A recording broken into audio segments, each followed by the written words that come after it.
Yeah, what about you? What is the process here that you use?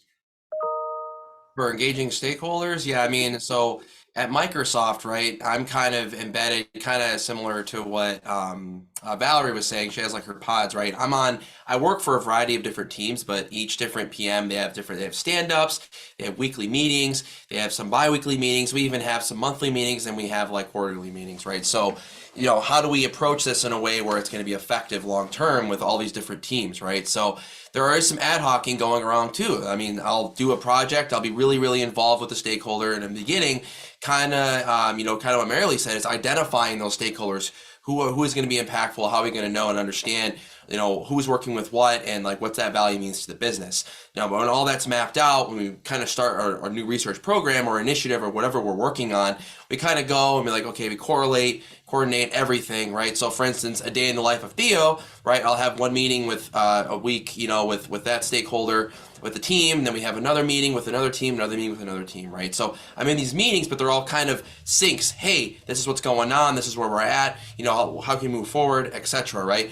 Testing phases, right? Let's say we're in the middle of a big study, like recently did this huge study on personas, right? Really, really intriguing study, measuring who's in what tool, right? Stakeholders got really engaged in that because now they have an understanding, right, of who's in what tool, what are those demographics like, and how can we make the product better, right? Once we brought that value and really gained the trust to the stakeholder, they wanted to be in. They wanted to sit in some of our workshops or see some of our designs and just be really involved, right? And then teaching them UX research along the way. So with my role, it's kind of like you go in, you work with the stakeholders, and I'm doing a lot of ad hoc. Like I'll message, hey, I got this update, blah, blah, blah, testing's going well. We had 6 users today, blah, blah, blah, right? Kind of go from there. Oh, great, Theo, thanks for the check-in. So I have worked at orgs where we don't want that. They just kind of like, it's like the stakeholders are very busy. There's no ad hoc. You kind of do your thing. They don't want you to be sitting there messaging them, right? So, for instance, when I was working at Sony as a lead, I know earlier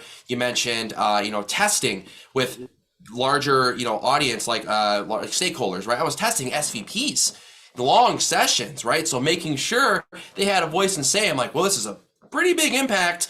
Hopefully the stuff we're doing, right, and the impact and the all the stuff they say, we better have feedback and push that for design and work closely with all the different product teams, right? So just, really interesting here at Microsoft. I know there are different teams that do things differently, but, I really like to make sure the goals for research are aligned for all of the stakeholders, and that way things are smooth. There isn't some crazy surprise, which does happen, by the way, all the time, trust me. Oh man, this deadline needs to be here. Oh my God, what are we going to do? Right? But being able to approach that in a way where, you're nice to your stakeholder and also understanding, okay, cool, we have this is the resources we do have, leverage what you currently have, right? And right now with the economy, with tough times, right? It's how can we do really, really well with what we currently have without trying to spend X amount of money and making the stakeholder be like, oh man, I don't want to be spending money on lots of stuff we don't need.